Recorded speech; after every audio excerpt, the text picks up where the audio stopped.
What makes you feel good? What floats your boat and makes your steps lighter? What puts a smile on your face without fail and make even your hump day blues disappear? Well, those are the kind of positive ideas we want to focus on because from this point and on, it's good vibes only.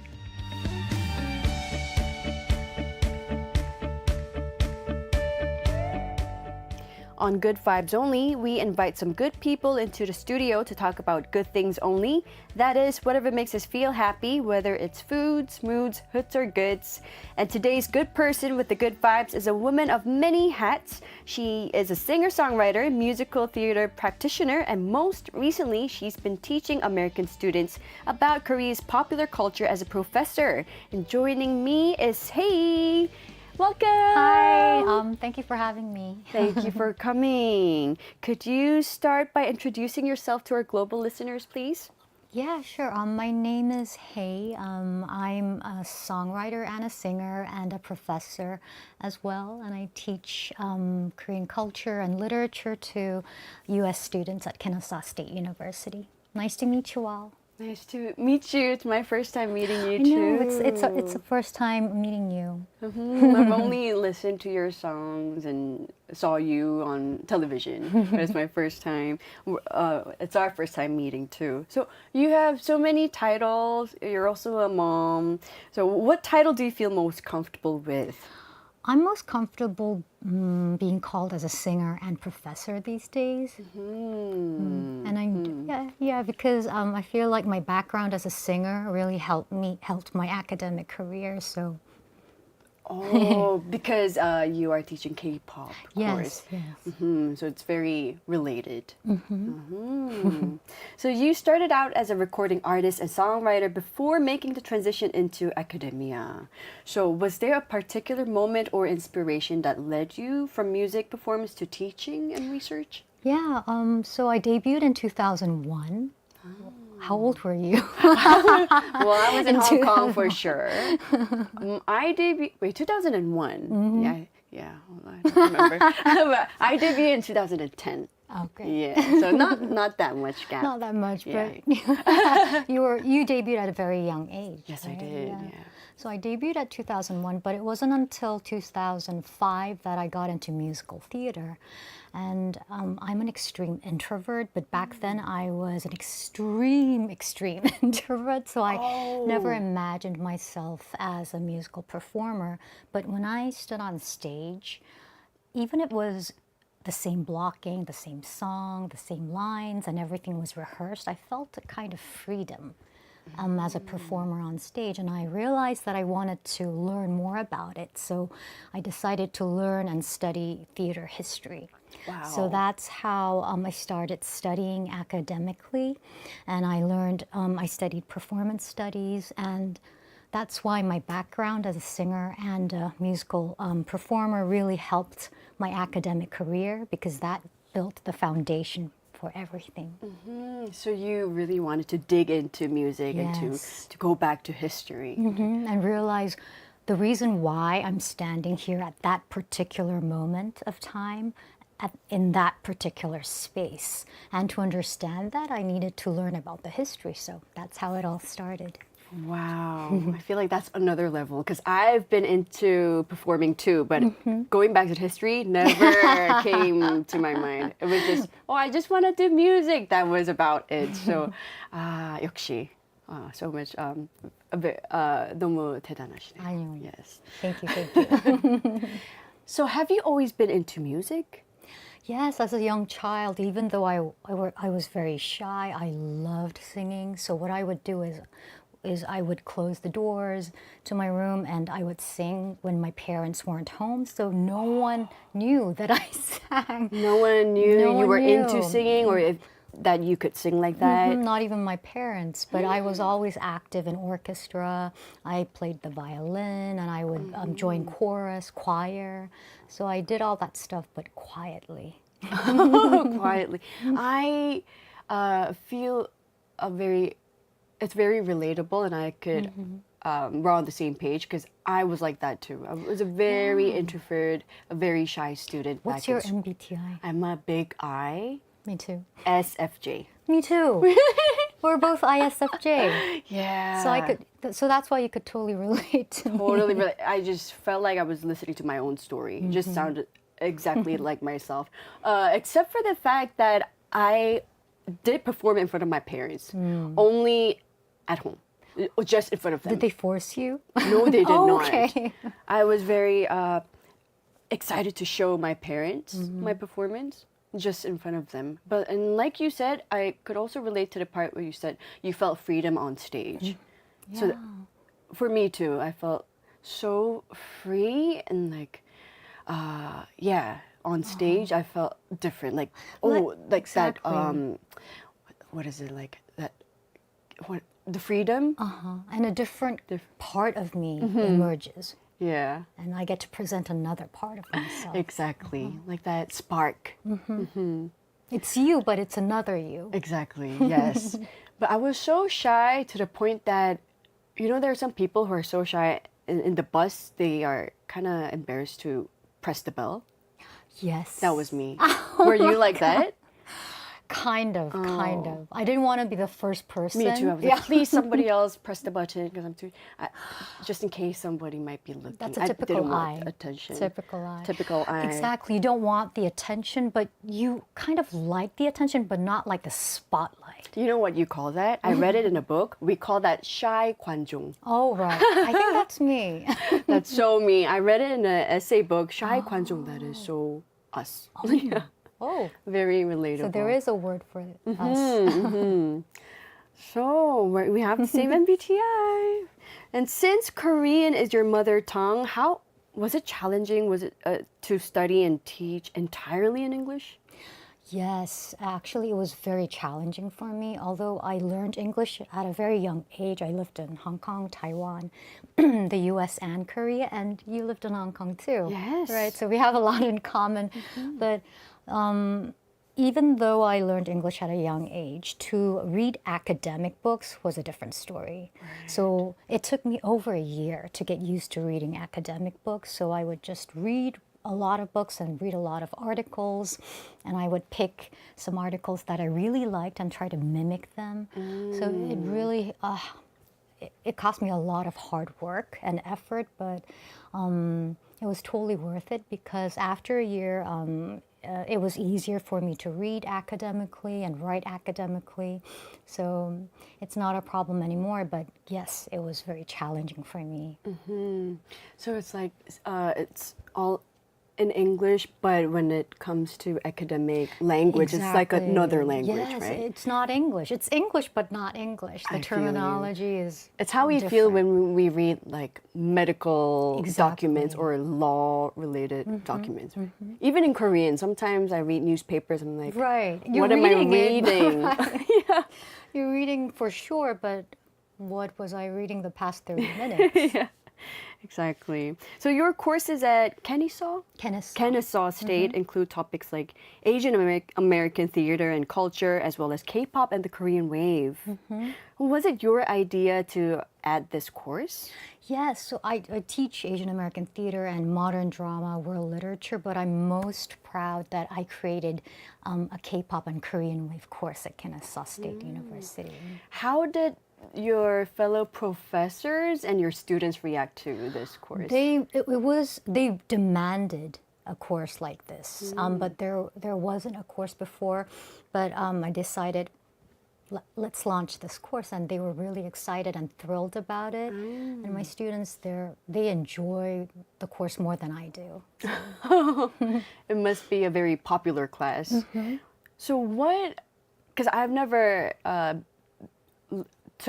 I've never had a K-pop class myself. So what do you learn there? What kind of assignments are given? Yeah, so for Herim, I think you should be the instructor rather than the student because you already know this stuff. But the thing is that I try to teach students my experience in a theoretical way, but also giving them specific examples. So I think that's why students love my course. But the other thing is that I learned so much from my students because these days they know everything. And sometimes they know more than I do. And they come up with lots of great new ideas. Exactly, exactly. And the discussion before a couple of years back, I had to explain where South Korea was. I had to tell them North Korea is different from South Korea. And there's this genre called K-pop, but now I don't need to explain that anymore. They already know so much. So the discussion is really in depth. And we have lots of deep conversations. So is the class mainly based on like theory or more 실기, like Practice practicing? and theory. I try to bring in the theory. practice part as well. Most of the classes are theory based, but students don't want to learn too much of theory. So I try Just to a give little them bit. specific case studies. Do students get to learn dance choreographies? Actually, they don't have the chance to learn it because I can't teach it. I feel like it would be great to have like a special class That if would be amazing. a K-pop artist. That would be amazing because some students, when I give final projects, they choreograph their own dance and they record it and they submit it as their final work, and it's simply amazing. So I think that would be a great idea. You can visit us I and think it'd teach be really us. fun. That would be I so could much teach fun. some Wonder Girls dance moves. Oh my God, those point moves. Like that would be, nobody tell me. my students would be thrilled. Oh. Although I think they would be more into idols who are active nowadays. Oh, well, that's true as well. But Wonder Girls, they epitomize. You epitomize K-pop. So Oh, thank you. Which K-pop singers are popular amongst your students? amongst my students, of course, New Jeans. Eugene. And these days, there's a whole variety of K-pop idol groups that they like. So it's really hard to pinpoint, but they all have their specific preference. So it's hard to say that there's just one or two favorites, but they simply like all of the idol groups. But Wonder Girls, definitely. I also teach them about Wonder Girls. So, Oh, like for example, can you give us some examples? for example, the second generation K-pop girl group, and how Wonder Girls really shifted the air of K-pop idol groups at the time. So And then we left. I know, but you're still here. Yes, doing that's this right. wonderful show. Thank you. So, do you feel the global surge of Korean culture when you teach? Yes, definitely. So, as I said, I don't have to explain everything in detail. They already know so much about Korean culture, and thanks to BTS, thank you so much. Thank you so much. And also thanks to Bong Joon-ho, director, 감독님, and Han Gang, who won the Nobel Prize. Because of these amazing people, there's no need to explain. That's right. They already know so much. So as an love that. instructor, it's become so much easier. Because back when I lived in Hong Kong, like in the 1990s, early 2000s, people didn't know much about Korea. So they would ask me, "Are you Japanese? Like, are you Japanese?" Because Japanese animation Right. was very popular back then. And I would say no. Then they would ask me, "Oh," people would ask me, "Are you from South or North Korea?" They would always ask me. But now, no need for explanation. Exactly. They would ask me straight up. Oh, they would talk to me in Korean. Oh, 한국 사람이세요? I'm like, yes. And they would ask, are you from Seoul or Busan or Gwangju? I went to Hong Kong with my family and was eating with my family. And the next table, I guess this person heard our conversation. Was like, "Oh, 한국 사람이에요." And she really wanted to show that she was learning Korean.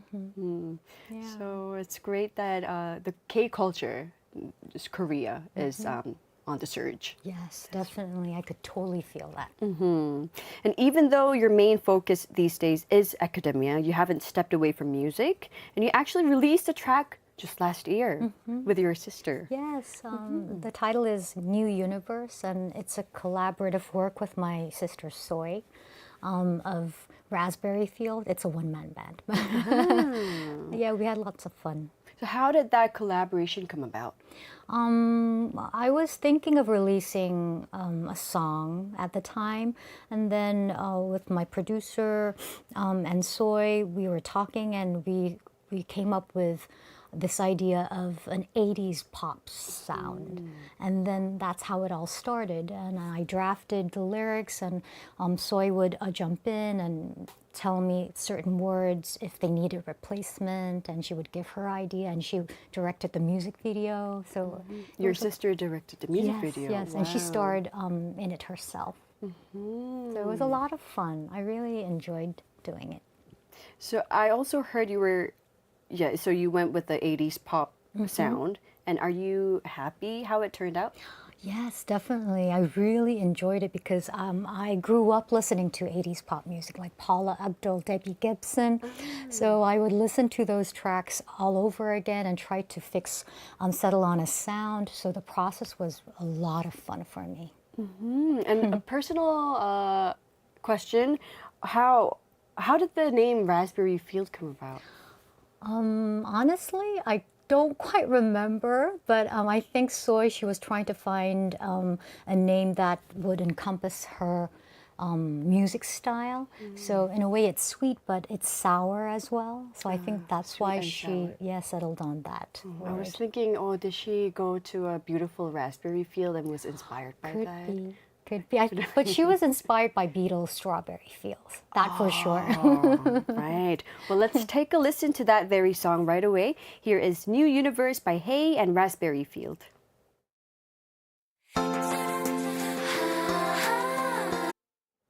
We just heard New Universe, a song by the sisters Hey and Soy. What a beautiful song. Thank you, thank It was you.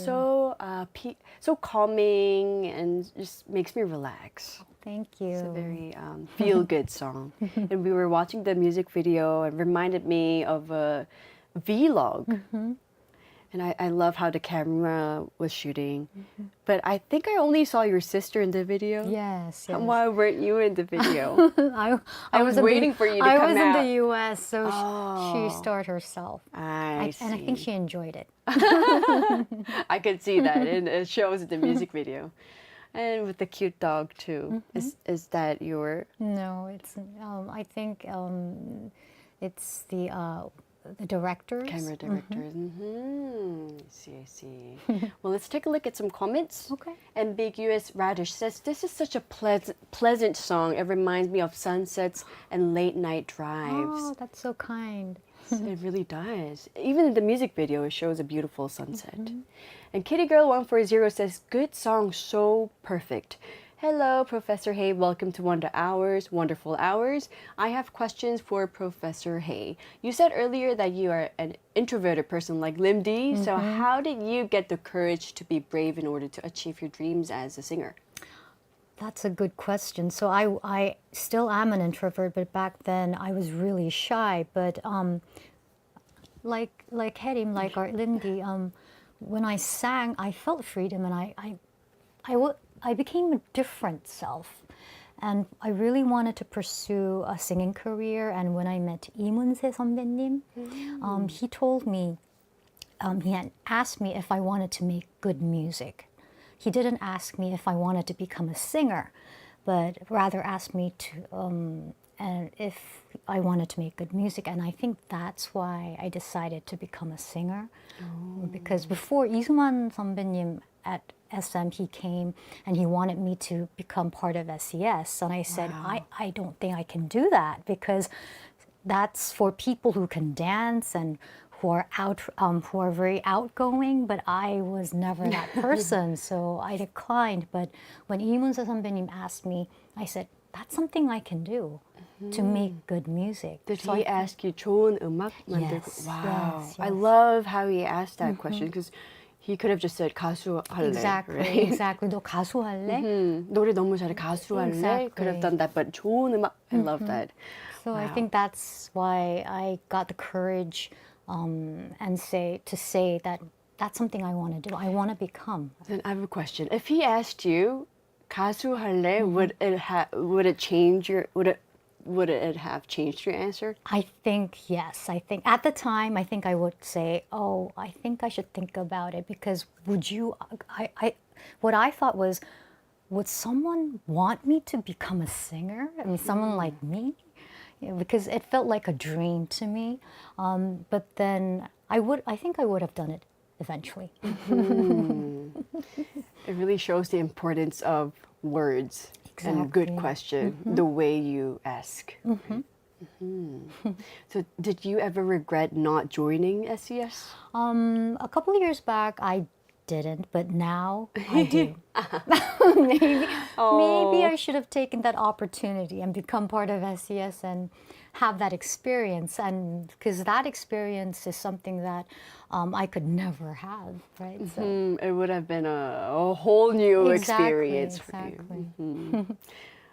Oh, and the next message is from Min. Hello, I'm loving this conversation. Thank you. And Stephanie Williams says, I added New Universe to my music discovery playlist. Oh, thank you. Speaking of New Universe, can we expect more sibling duo songs in the future? Oh, absolutely. As long as Soy has the time. I think that she's very busy doing acting, and she will star in XOXO Kitty in the fall. So that's something that maybe her fans would be interested in. But yeah, if Soy is willing to do it, I'm more than happy to collaborate with her again. So Soinim is pursuing her acting career right now. I see. I have some memories with her too. I remember the last time I saw her was in Los Angeles, LA. We were there. We were both there to interview Leonardo DiCaprio. Oh my goodness, that For Leo. The Revenant, yeah, Leo DiCaprio to interview him. So we were the interviewers. Wow. So I was there with this entertainment program on KBS, 연애 띵띵, and I'm not sure which platform she was in for, but we both met at the 대기실, like the chairs in front of the room. And I remember seeing her there. Wow. Yeah, we didn't get to talk because we were both. I don't know. I was nervous for the interview, and It's she was Leonardo there. DiCaprio. So. Yeah, and then he walked in like What happened? Oh like my a scene goodness. from the movie, and he goes, "Good afternoon, Oh my good afternoon, ladies and gentlemen," and then giving us a nod, and we're like, "Oh my gosh, it's him! Oh my gosh, it's really happening!" Yes. Oh my gosh. Oh, I would have been starstruck. Very. So it was an unforgettable moment for me. And also, I loved watching her Pops in Seoul video back when I was in Hong Kong. So I watched her show, hoping that one day I would become a singer too. She was my big role model as a child. Oh, that's so kind. Oh, that's so nice. And let's go back to the question. Okay. In your chapter in the book, The Cambridge Companion to K-pop, which was published in 2023, just a few years ago, you wrote about how K-pop songs are recorded, and you mentioned a really wide range of artists from legends like Lee Moon-se-nim and Jo Gyu-chan-nim to idol groups like GOT7. So from the artists you studied, were there any habits or practices in the studio that stood out to you? Yeah, so the chapter is called "Recording the Soundscape of K-pop," and it's a chapter in the Cambridge Companion to K-pop, which was edited by Seokyoung Kim at UCLA. She's my mentor, and she's an amazing person. The thing is that there's a lot of visual studies on K-pop. Yes. And they're amazing. But I thought, oh, there aren't any sonic aspects of K-pop that has been written. So I thought maybe that's something I could do. So that's how it started. And I interviewed a lot of the producers and the creators of K-pop. But what really was kind of shocking to me was the compartmentalization of the singing recording of the idol groups. So I actually wanted to ask you a question. I mean, how did it work for you? Did you have like a specific allotted time for yourself? And could you leave the recording studio once you were done with your recording? How did it work for you? Or did you For have to go us, in yeah. as a group? No.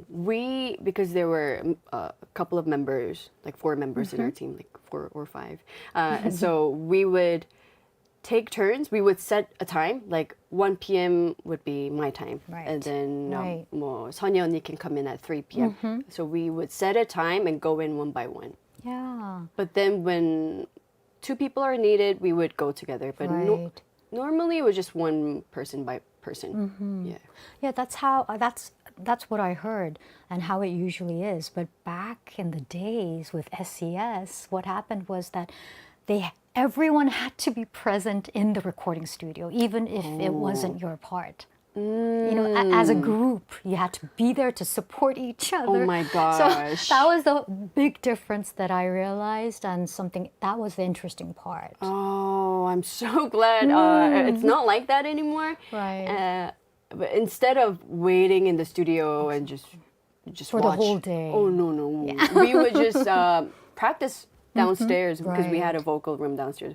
We would practice while the other member is recording. I think that's a lot more better. Yes, more efficient. More efficient, yes.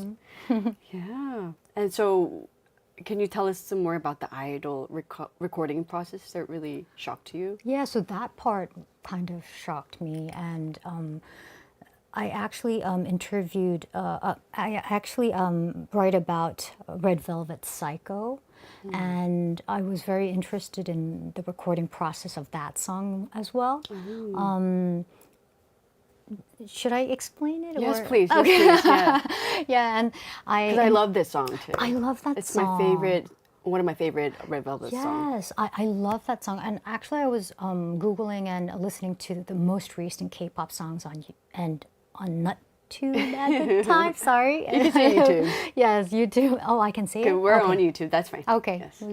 YouTube at the time. And when I listened to that song, I was shocked because first of all, I really liked it.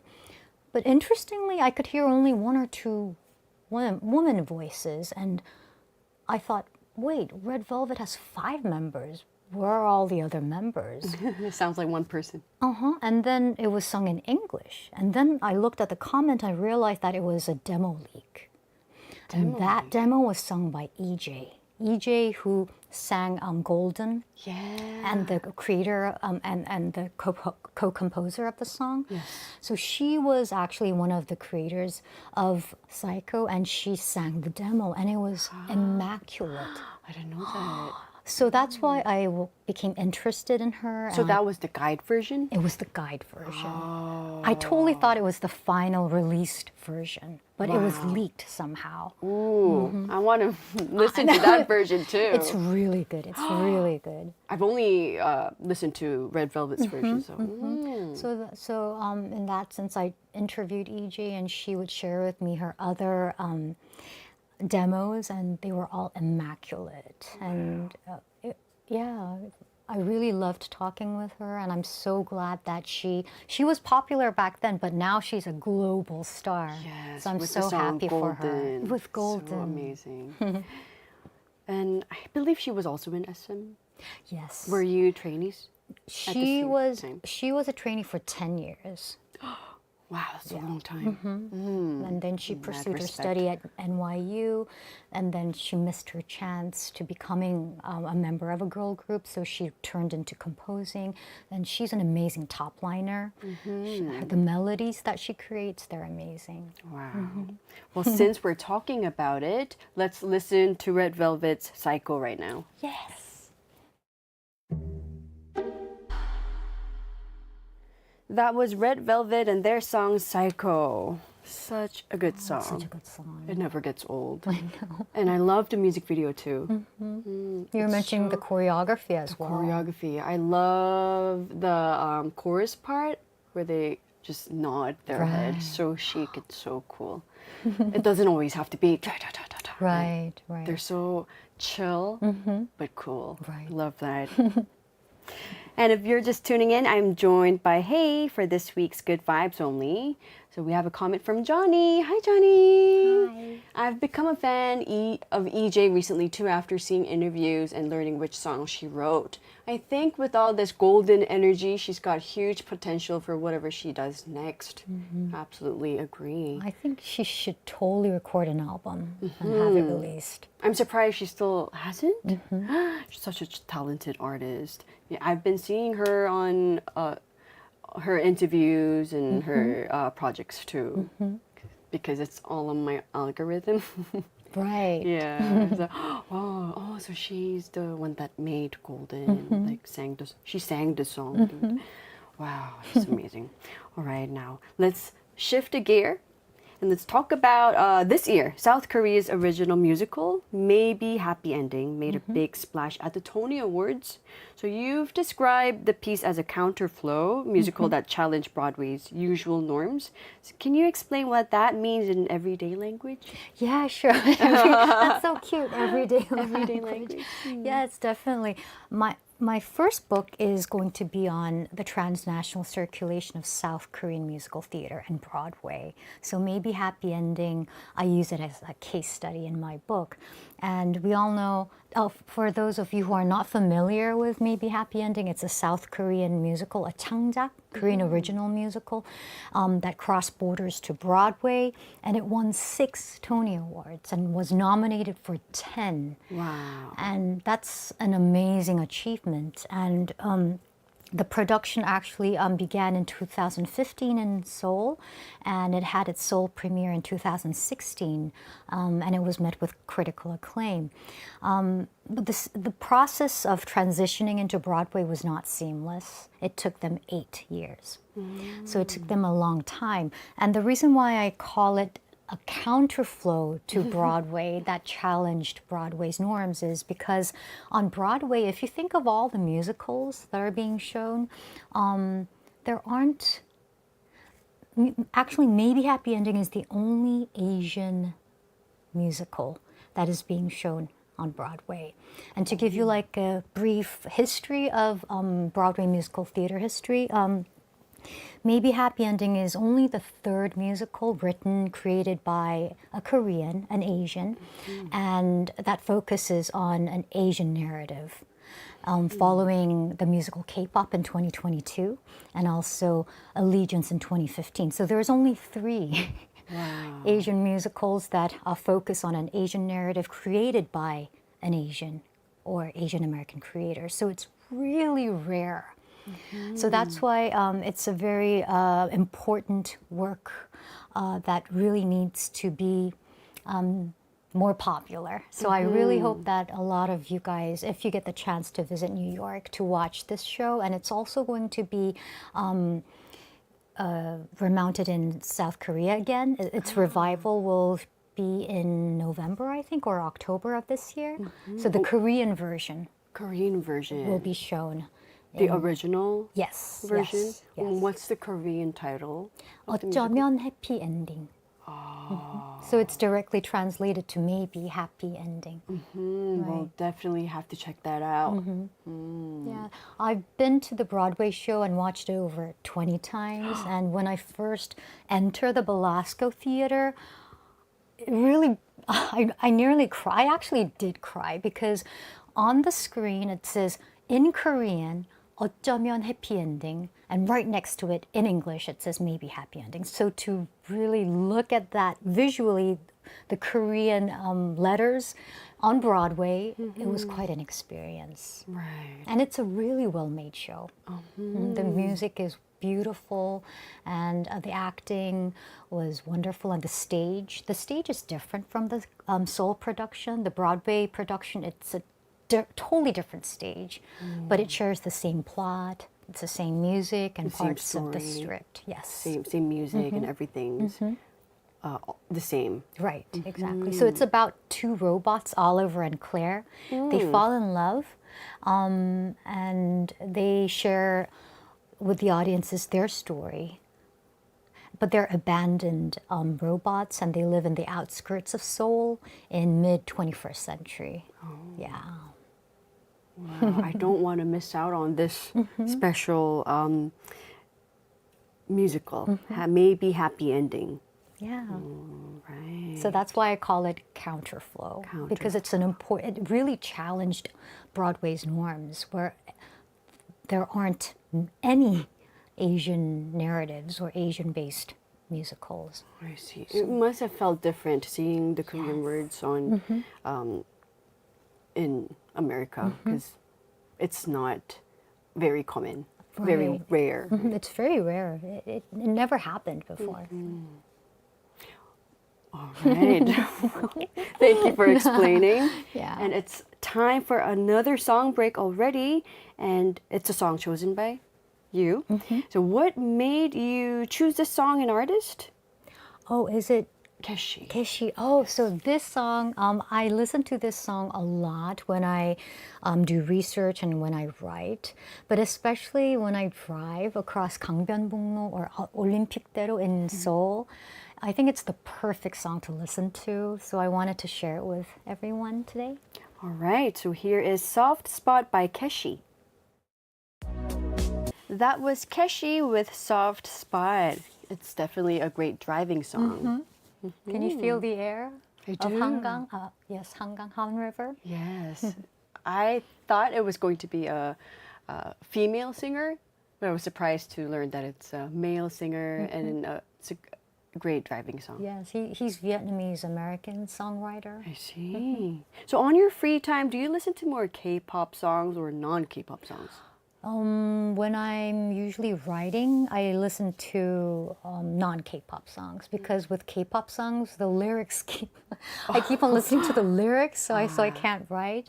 Whereas when I just listen to pop song, I'm able to just listen to it and hear it rather than analyze it. So. How about just instrumentals? I prefer songs with lyrics over instrumental songs.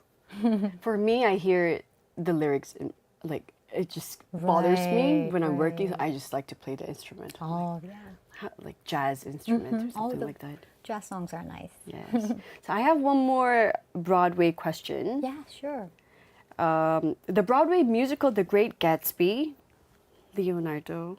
Yeah. the Oh, yeah, the film version with Yes. Leonardo DiCaprio and what was the Oh, the female lead? cast. I totally just forgot forgot. her name. I'm forgetting so many things. Yeah, anyway. After having two babies, I could I'm totally so relate. forgetful. Me too. Like, I'm like what am that I too. trying to say? I do that when I'm in front of my students. I say, "Oh, that panel, the word," and they tell They me. tell you. Oh my gosh. Yeah, so yeah, the musical The Great Gatsby is based on the novel Great Gatsby by Fitzgerald, and the lead producer is actually Korean. His name is Shin Chun-soo, and he's the CEO of OD Musical Theater Company, and he produced the Broadway production of The Great Gatsby. And I also watched the show on Broadway, and it was a really good show. And I also went to the Korean premiere, the opening night, a couple of days ago. And I met Brian. Oh, DJ Brian? Yes, DJ Brian was What there was too. he doing there? He was there with this flashy outfit, being the star as he is. Yeah, and I think he really enjoyed the show like I did. But the show was amazing. But it was with an American creative team. So it's sung in English and it's scripted in English. But the lead producer is Shin Chun-soo. The Broadway musical. Exactly. So while the creative team and cast were American, Korean played a key investment and production role. So what does this kind of global collaboration suggest about Korea's growing influence and Yeah. potential in the international music theater? So with The Great Gatsby and with maybe Happy Ending, South Korean musical theater is really expanding. It already is big in the Asia scene, but then with Broadway, it's a different story. But collaboration is not anything. It's nothing new. It's always happened before, but with Broadway in 2024, especially with The Great Gatsby and maybe Happy Ending, it's making history. And also, there's another Korean original musical, Changjak, called Mary Curie, and that is being shown on West End, in the West End. So yeah, Korean musical theater is expanding, and I'm so proud of all these productions and so proud to be Korean. Me too. It's such great news for the Korean musical industry. Exactly. By the way, the female character was Carey Mulligan. Carey Mulligan, Carey I love Mulligan. Carey Mulligan. She looked so beautiful. The fashion was Yes, a big deal too. yes, It was so beautiful. And how Gatsby would pull out all of his shirts. That scene is replicated in the musical as well. Wow. It must be a really like 화려한 Oh yes. musical. it Can is. already imagine. So you're currently working on your second book, Yes. and this yes, time yes. which will focus on K-pop. So what can our readers expect from it? So it will be on the soundscape of K-pop, and it will be an extension of the chapter that I wrote, and focus on more of the sonic aspects of K-pop. And I actually have a chapter on radio, South Korean radio, Wow. and the industry, because I really believe that radios really played a pivotal part in constructing K-pop, especially in the global scene. So I want to write about that. So I'm really excited. That's why. That's another real reason why I'm excited to be on this show, because I can write about it. Oh, can I've I read look about my forward to experience. Wonder Hours? Oh, of course, of course. Oh, So yeah, that's my that's second exciting. book. Oh, did you listen to a lot of radio shows when you were growing up? Yes, definitely. I'm a radio kid. I grew up listening to radio, and it had a really big impact on my upbringing and also my music taste. So yeah, radio is a big part of my life, and I still listen to it through Kong. Oh, that's Kong, Yes. our little KBS mascot. So, as someone who bridges both worlds, as in the music industry and academia, how do you hope your work influences future artists and scholars? I don't know if it influences future scholars or academics, but I hope it does. So what I do is I try to be as authentic as I can be, and try to reflect the K-pop industry as authentic as I can. And I hope that my background as a musician will bring in new perspectives in academia, especially in the K-pop and the Korean popular culture scene, the discipline. Well, thank you for spreading out K-pop to the new generation. And finally, what's next for you, both professionally and personally?